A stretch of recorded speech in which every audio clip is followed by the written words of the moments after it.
Oh, what's going on, everybody? How's everybody doing today? Today I'm using the what gun am I using today? The Remington. Yes, on Yemen. Pretty good map, pretty good shotgun. Probably the best shotgun. I don't want to say in Call of Duty history, but there's been some really bad shotguns in the past Call of Duty games, and I think Black Ops 2 has a good mix of good shotguns and a couple not so good ones. But the Remington is probably my favorite. And I've said that before. But here's a game where it lags a ton. It just lags from start to finish. You know, at the beginning, it just lags a ton. Towards the middle, you get a black screen here and there. And towards the end, it just kicks me from the game. I think it kicks me when I'm like 26-4. I'm doing pretty well. Missing a couple shots here and there. My sensitivity's pretty high this game. I'm used to playing on like 2 or 3 in previous Call of Duties, 3 or 4. And in this Call of Duty, I play on like anywhere from like 6 to 10-ish. Whenever I'm feeling up to it, I put it up to 10. But most of the time it's on like 8. But for some reason, I'm just missing a lot this game. But it was laggy, so I'll use that as an excuse.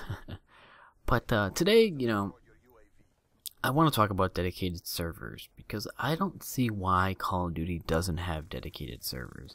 And I know why they don't. It's the money issue, you know.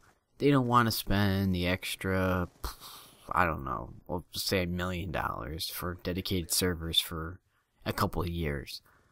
You know, Black Ops 2 made about $1 billion in 15 days. Now, I don't know how much of that is gross. Like, I'm sure they had to spend a lot on advertisement, you know, stuff like that, making the game. So, I don't know how much they made, but it's in the hundreds of millions of dollars. And to not have dedicated servers for a game that's making so much money is so silly. You know, Call of Duty 4, World at War, Modern Warfare 2, all were great games, and you would get laggy games here and there. But since Modern Warfare 3, I think, and Black Ops 2, the lag is just so insane. It all depends on who's host and whoever has the best connection. Wins the gunfight, and it's so frustrating. I've said this in my last video. It shouldn't be the game's fault when you die. And in Black Ops 2, it is. It is a ton. If it's not the lag, it's the spawns. And, you know, the spawns are not that bad in this game. But, you know, sometimes you do get that screwy spawn where you're just walking around, a guy spawns right in front of you, and he runs a little bit, and you kill him. Happens a lot.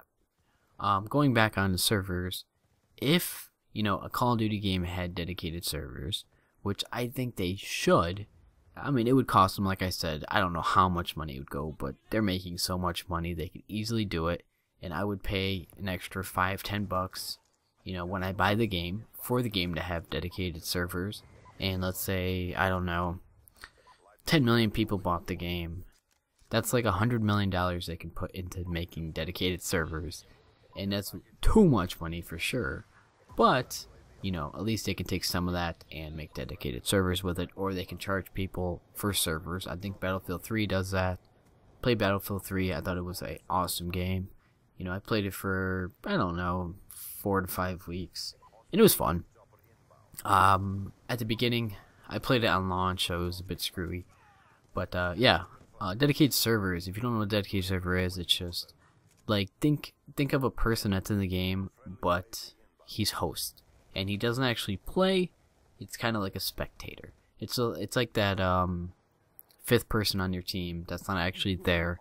He just has host, so the game is fair. If you play like Halo or even Call of Duty, a host has an advantage. And when you have a dedicated server, it tries to even out the playing field. It's really that simple. And you know, the lag in this game is so crazy. In previous Call of Duty games, in a yellow bar, you might be able to kill a couple people, and you might be able to pull off a decent game. I find in this game that if you're in yellow or red bar, it's impossible. It is impossible to have a good game.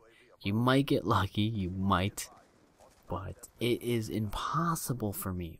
This game I did pretty well. Like I said, I went like 26-4, but then the game randomly ended. It was like, okay, you're not playing this anymore. A couple people I play with, if they get host, it kicks them from the game. It kicks them from the game. It's like, here's host for you. Have fun. Boom, you're kicked from the game. if we had dedicated servers, there would be, you know, hardly any lag. Sometimes you hop into a server and it would lag, but you know, hardly any lag, no black screens, no getting kicked from games randomly. I've had it so many times in Black Ops 2 where I've been just kicked.